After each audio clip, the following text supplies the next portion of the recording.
Hi all, എങ്ങനെയാണ് ഞങ്ങളിന്ന് പുളിങ്കറി ഉണ്ടാക്കിയതെന്ന് പറഞ്ഞുതരാം.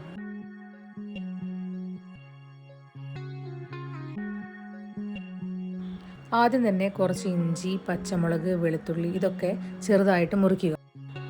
ഇതൊക്കെ എണ്ണയിലിട്ട് വാട്ടണം.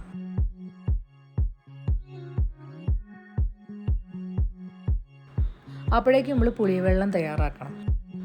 പിന്നെ ഇതിലേക്ക് ആഡ് ചെയ്യാനുള്ള കുറച്ച് പൊടികൾ തയ്യാറാക്കണം. അതിനായിട്ട് നല്ല ജീരകം, പെരുംജീരകം, ഉലുവ, കടുക്, ഇതിൽ എള്ളും കൂടി ഇടണം, പക്ഷെ ഞങ്ങൾ ഇടാൻ മറന്നുപോയി.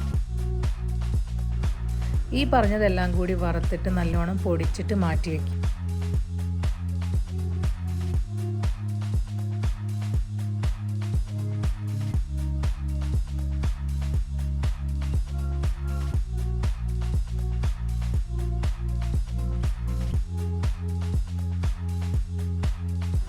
ഇത് നേരത്തെ എടുത്തു വെച്ച മുളകും അതേപോലെ തന്നെ ഇഞ്ചിയാണ്. ഇതൊക്കെ എണ്ണയിലിട്ട് വാട്ടണം.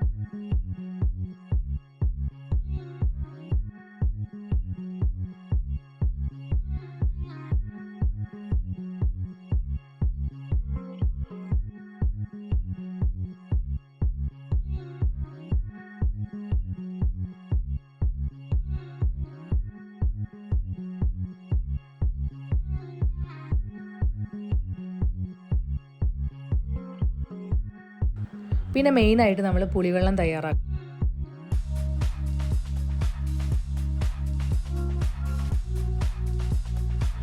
ഇതിലേക്ക് കുറച്ച് മുളക് പൊടി ആഡ് ചെയ്യുക, പിന്നെ കുറച്ച് മഞ്ഞൾപ്പൊടി ആഡ് ചെയ്യുക, പിന്നെ ആവശ്യത്തിന് ഉപ്പ് ആഡ് ചെയ്യുക.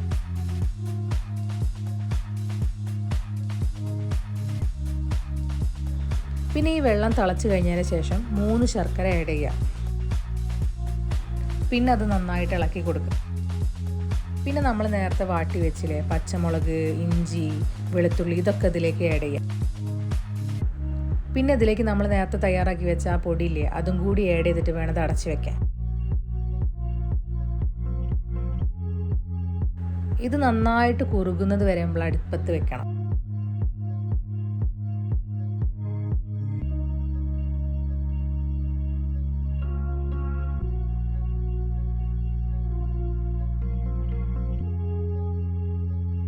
പിന്നെ ഒരു ചടങ്ങും കൂടി ഉണ്ട്. ഇതിലേക്ക് നമ്മൾ വറവിടണം.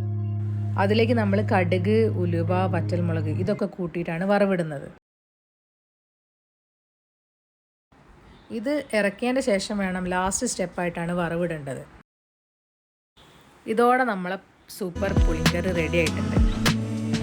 കാണാൻ നല്ല രസമുണ്ട്, പിന്നെ നല്ല ടേസ്റ്റും ഉണ്ട് കേട്ടോ.